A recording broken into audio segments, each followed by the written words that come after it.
Hi everyone, आज का अपना टॉपिक है equipotential surface. First of all, equipotential का मतलब होता है इक्वल पोटेंशियल। अब वो इक्विपोटेंशियल कहां पर होनी चाहिए? अगर आपके पास कोई एक सरफेस है तो उस सरफेस पर अगर उसके हर एक पॉइंट पर पोटेंशियल सेम है, यानी कि अगर एक पॉइंट पर पोटेंशियल 10 वोल्ट्स है तो दूसरे पॉइंट्स पर भी 10 वोल्ट्स होगी, और उसके हर एक पॉइंट पर अगर सेम पोटेंशियल है 10 वोल्ट्स है फॉर एग्जांपल, तो वो सरफेस इक्विपोटेंशियल सरफेस बोला जाएगा। वही हमने बताया that a surface with a constant value of potential at all points on the surface is called an equipotential surface। अब इक्विपोटेंशियल सरफेस एक बहुत इंपॉर्टेंट टॉपिक है और इससे हर साल क्वेश्चंस भी पूछे जाते हैं। इसकी प्रॉपर्टीज भी पूछी जाती है कि इक्विपोटेंशियल सरफेस की क्या प्रॉपर्टीज होती है, और उन पर बेस्ड न्यूमेरिकल क्वेश्चंस भी आते हैं। सबसे पहले हम बात करते हैं एक पॉइंट चार्ज की। अब पॉइंट चार्ज की वजह से इलेक्ट्रिक पोटेंशियल क्या होता है? V equals to Q upon 4 pi epsilon naught R। This is the electric potential due to a point charge। अब हम पॉइंट चार्ज की बात करते हैं तो उस पॉइंट चार्ज का इलेक्ट्रिक पोटेंशियल इस डिस्टेंस R के साथ चेंज होता रहता है। लेट अस सपोज हमारे पास ये जो पॉइंट चार्ज है उसको मैं सेंटर एज्यूम करते हुए उसके अराउंड मैं स्फेरिकल सरफेस ड्रॉ करता हूं, तब इसकी सरफेस पर इसका जो रेडियस है, इस पॉइंट से इस सरफेस का रेडियस R कांस्टेंट रहेगा, और अगर ये कांस्टेंट है एट कांस्टेंट R, V क्या हो जाएगा हमारे पास? Q upon 4 pi epsilon not R। Let us suppose इसका रेडियस R है और ये R अब चेंज नहीं होने वाला है। इस सरफेस के लिए कहीं पर भी कोई भी पॉइंट पर आप लेंगे तो इसका वैल्यू R ही आएगा। तो ये हमारा जो पोटेंशियल है उस पर क्या हो गया? कांस्टेंट हो गया है।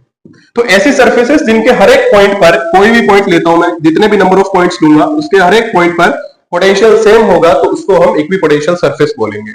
यहां पर हम बात कर रहे हैं एक पॉइंट चार्ज के लिए। ये पॉइंट चार्ज के लिए जो इक्विपोटेंशियल सरफेसेस होती है वो कॉन्सेंट्रिक स्फीयर्स होते हैं उस पॉइंट चार्ज के अराउंड।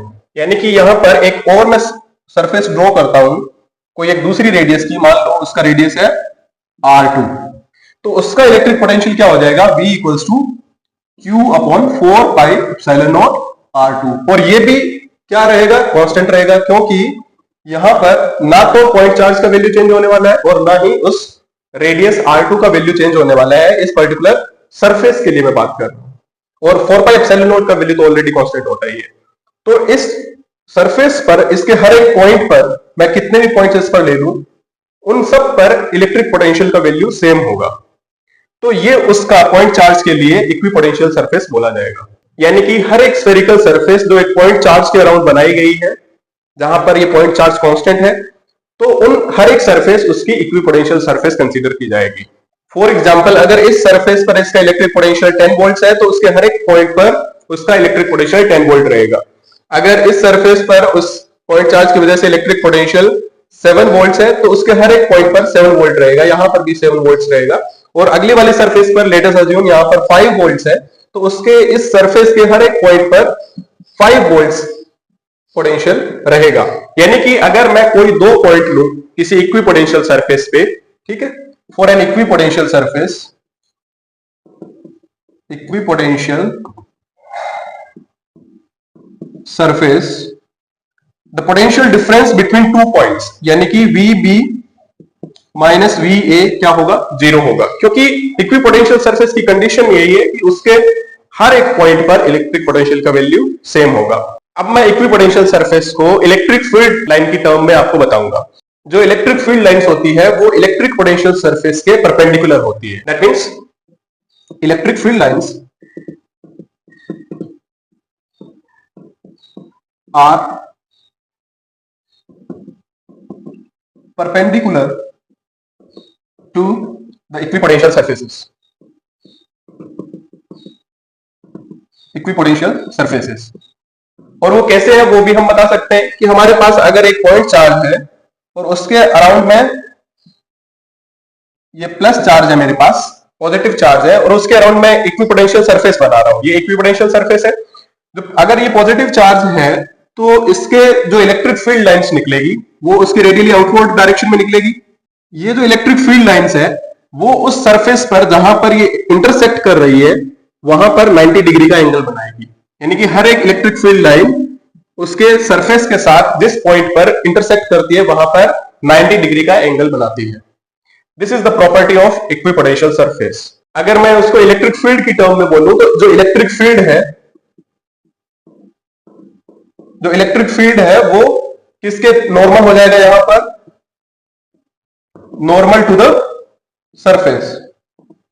जो इक्विपोटेंशियल सरफेस है उसके नॉर्मल हो जाएगा, यानी कि electric field E vector and surface के बीच में कितना एंगल होगा, theta equals to 90 degree. Similarly यहां पर अगर नेगेटिव चार्ज होता तो भी उसमें क्या होता, सिंपली उसका डायरेक्शन चेंज हो जाता। यानी कि अगर ये मेरे पास नेगेटिव चार्ज है तो जो इक्विपोटेंशियल सरफेस है वो तो फिर भी स्फेरिकल ही रहेगी, लेकिन उसकी जो इलेक्ट्रिक फील्ड लाइंस है उनकी डायरेक्शन क्या हो जाती है, टुवर्ड्स द चार्ज हो जाती है। बट जो प्रॉपर्टी है वो चेंज नहीं होगी, क्या, क्योंकि जो एंगल है इलेक्ट्रिक फील्ड लाइन और इक्विपोटेंशियल सरफेस के बीच अभी भी 90 डिग्री रहेगा। दूसरा इसका प्रॉपर्टी होता है that work done in moving a charge on an equipotential surface is zero. Potential surface is zero.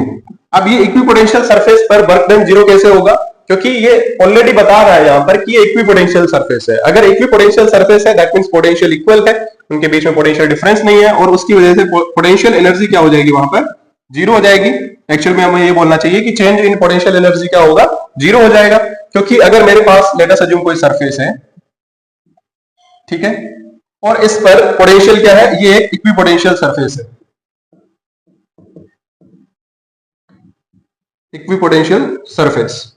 अगर ये इक्विपोटेंशियल सरफेस है तो इस पर अगर मैं कोई दो पॉइंट्स लेता हूं, पॉइंट ए और पॉइंट बी, और यहां से मैं एक पॉजिटिव चार्ज क्यू को पॉइंट ए से पॉइंट बी तक ले जाना चाहता हूं, क्योंकि यहां पर इलेक्ट्रिक पोटेंशियल सेम है, तो हमारे पास जो वर्क डन है वो क्या होता है, work done WAB is equivalent to Q into delta V, जहां पर डेल्टा V क्या होता है, change in potential, so Q into VB minus VA।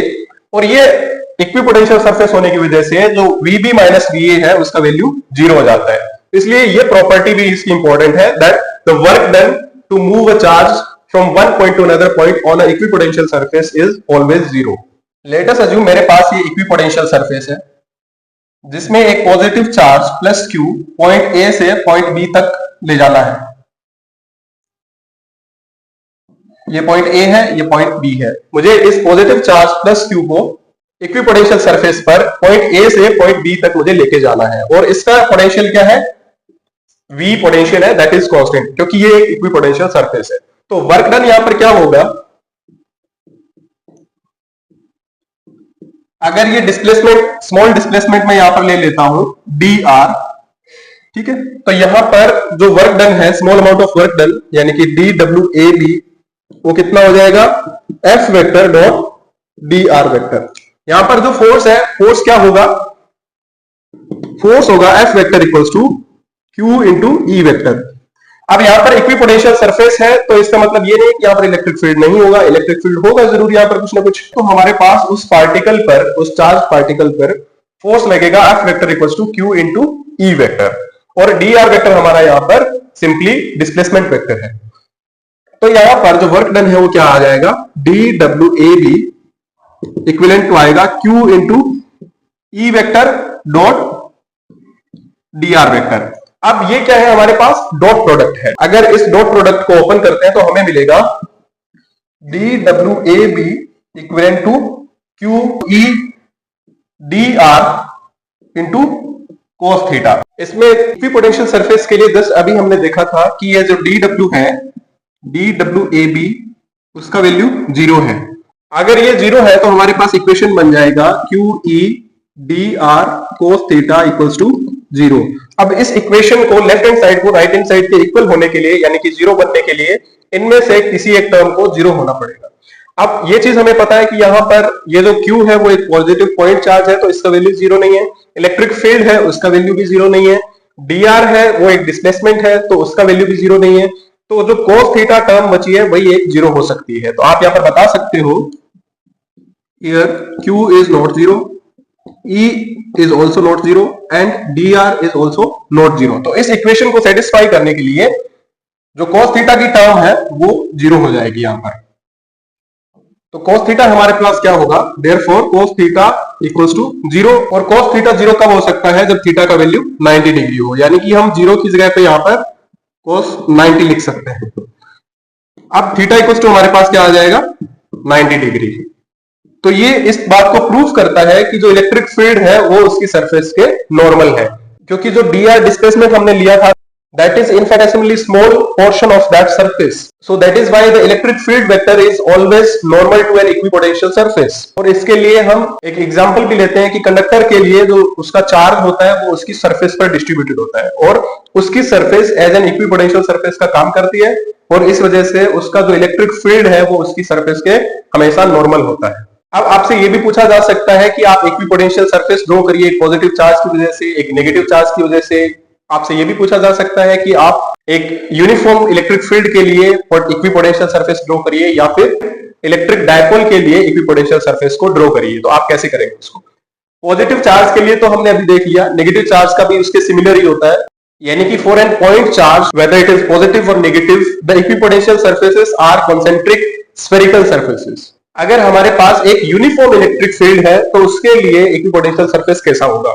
तो यूनिफॉर्म इलेक्ट्रिक फील्ड, सबसे पहले तो उसकी जो इलेक्ट्रिक फील्ड लाइंस होगी वो इक्विस्पेस्ड होंगी इस तरीके से। तो ये इलेक्ट्रिक फील्ड हो गया। अगर ये इलेक्ट्रिक फील्ड एक्स एक्सिस के अलोंग है, मान लो कि ये पॉजिटिव एक्स एक्सिस के अलोंग है, तो उसकी जो इक्विपोटेंशियल सरफेस होगी वो वाईजेड प्लेन में होगी और एक दूसरे के पैरेलल होंगी। कैसे बनेगी? तो उसकी जो इक्विपोटेंशियल सरफेस होगी कुछ इस तरीके से बनेगी। एक ये उसका इक्विपोटेंशियल सरफेस हो गया, और दूसरा इक्विपोटेंशियल सरफेस अगर आपको ड्रॉ करना हो तो वो भी इस तरीके से बनेगा।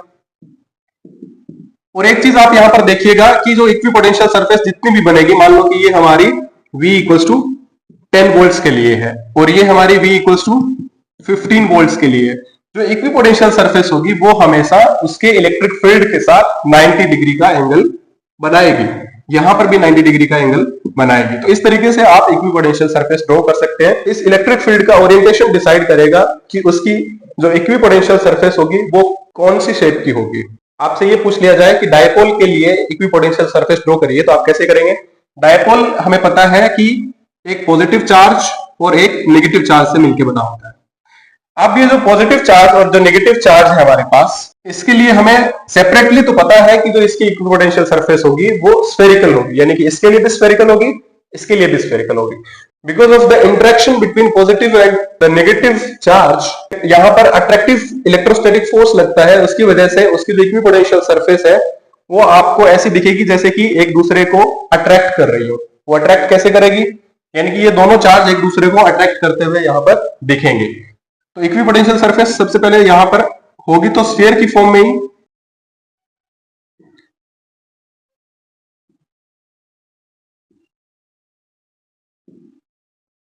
बट कुछ इस तरीके से आपको वहां पर इक्विपोटेंशियल सरफेस दिखेगी, यानी कि ये दोनों चार्ज अब आपको यहां पर क्लियरली दिख रहा होगा कि एक दूसरे को अट्रैक्ट कर रहे हैं। These are the equipotential surface for dipole. Equipotential surfaces for a dipole. वहीं पर अगर ये डायपोल न होके दो इक्वल चार्जेस होते और सेम पोलरिटी के होते, यानी कि मैं यहां पर बात कर रहा हूं दो पॉजिटिव चार्ज की और दो नेगेटिव चार्ज की, तो उसके केस में आपको कैसे इक्विपोटेंशियल सरफेस देखने को मिलेगी? एक चीज हमें पता है कि दो अगर सिमिलर चार्ज है, यानी कि सेम पोलरिटी के चार्ज है, तो वो एक दूसरे को रिपेल करते हैं, तो उनकी जो इक्विपोटेंशियल सरफेस बनेगी वो भी कुछ इस तरीके से ही बनेगी कि उनमें क्लियरली आपको रिपल्शन दिखे। लेट अस अज्यूम मेरे पास यहाँ पर एक पॉजिटिव चार्ज है और दूसरा वाला भी यहाँ पर एक पॉजिटिव चार्ज है। अब इसमें इक्विपोटेंशियल सरफेस अगेन क्या होगी? स्फेरिकल होंगी, बट वो कुछ इस तरीके से स्फीयर्स होंगे कि वो आपको लगेगा कि एक दूसरे को रिपेल कर रहे हो। कुछ इस तरीके से आपको उनकी इक्विपोटेंशियल सरफेसेस दिखेंगी, यानी कि आपको क्लियरली दिख जाएगा कि ये दोनों चार्ज एक दूसरे से रिपेल हो रहे हैं। और यहाँ पर इलेक्ट्रिक फील्ड लाइंस को भी आप ड्रॉ कर सकते हैं। इलेक्ट्रिक फील्ड लाइंस अगर ड्रॉ होंगी तो एक दूसरे से रिपेल ही करेंगे। इस तरीके से आप इनकी इलेक्ट्रिक फील्ड लाइंस को ड्रॉ कर सकते हैं। आई होप आपको ये टॉपिक अच्छे से समझ आ गया होगा। अगर फिर भी आपको कोई डाउट है तो आप मुझे कमेंट सेक्शन में पूछ सकते हैं।